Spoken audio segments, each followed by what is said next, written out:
Francis Boyle. He is a professor of international law at the University of Illinois College of Law. All right, gentlemen, crosstalk rules, and in fact, that means you can jump in anytime you want, and I very much encourage it. Well, it's all ideological. I went to the University of Chicago, which is the founding center of the neoconservative movement, where I was trained to become a neocon. Wolfowitz, Shulsky, Karlstadt, all the rest of them were there. And for the most part, not all of them, many of them are American Jews whose grandparents fled the Russian Empire during the pogroms against the Jews. This results in two factors. One, they hate Russia and the Russians with the passion. And two, they are virulently pro-Israel and against the Arab and Muslim world. This can account for the policies we see toward Ukraine and the Middle East today. Second, I agree with Bob Perry and Jim Loeb on the influence of the neoliberals as well.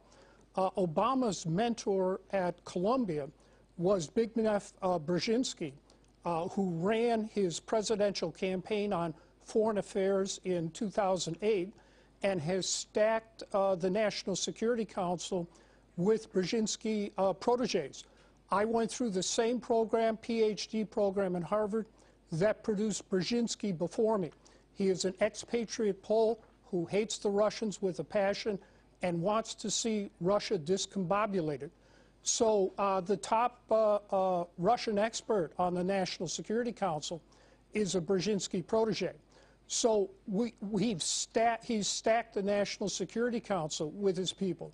So I agree with Bob. What we're seeing here is a conjunction of both the neoconservatives and the neoliberals with respect to both Russia and the Middle East. This is extremely dangerous, and that the only establishment group staying on the outside criticizing this are the realpolitikers typified by Henry Kissinger.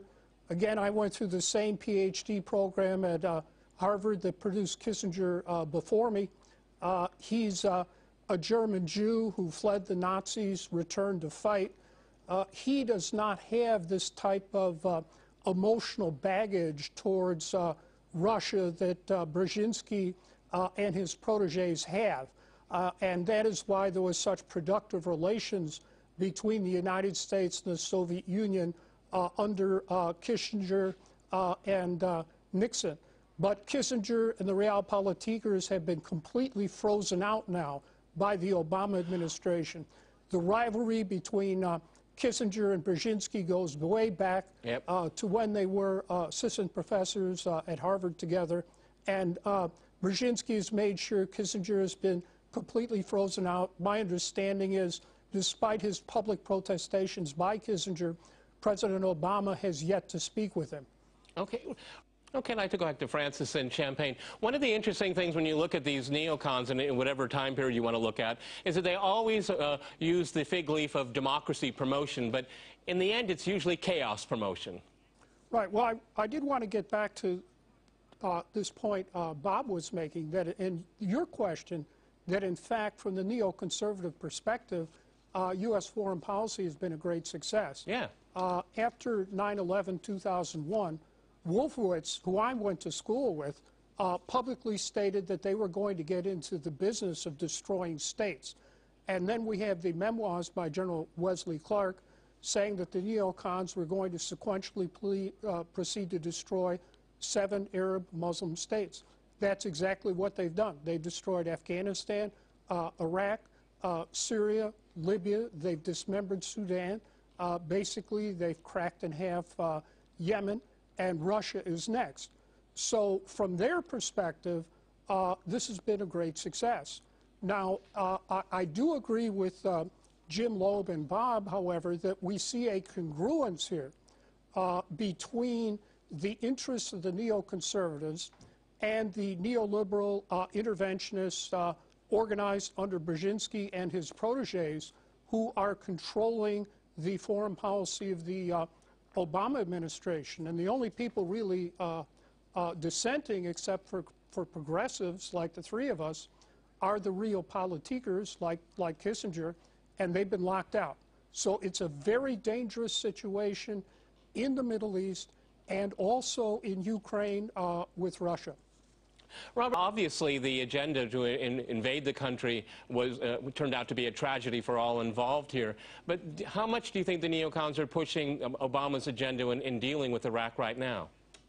Well, this is not just the neocons. This is a long-term framework of American foreign policy. Sam Huntington, in his Clash of Civilizations, basically argued that Iraq had to be destroyed. I went through the same PhD program at Harvard that produced Huntington before me. Iraq had to be destroyed because it was, with the neutralization of Egypt, it was the only country in the Arab world with the power and the resources that could stand up against the imperial agendas of the United States and Israel. So starting in 1991 with the Bush Sr. war against Iraq, we saw this policy implemented when Bush Sr. Encouraged the Kurds to rise up and then gave them protection with a no-fly zone, and then he encouraged the Shia to rise up and gave them protection with a no-fly zone. So effectively, Iraq was carved up de facto as early as 1991. And we're now seeing the final disintegration of the state of Iraq. So I think from the neocon perspective, this has been a great success. And remember, it was Professor Fuad Ajami, the token Arab neocon, whom I debated before myself, who advised President Bush Sr. on the war against Iraq. And he also advised President Bush Jr. Okay. As for this democracy promotion by the neocons, look, I went through the same program there at the University of Chicago. Their guru for the neocons was Professor Carl Schmitt, yep. A Nazi law professor who justified every hideous atrocity Hitler and the Nazis inflicted on everyone, including the Jews. He was Professor Strauss's teacher, mentor, and sponsor in Germany. So we have to understand the neocons are the godfathers and the godsons and goddaughters of Carl Schmitt. Effectively, they are neo-Nazis. Okay, Robert,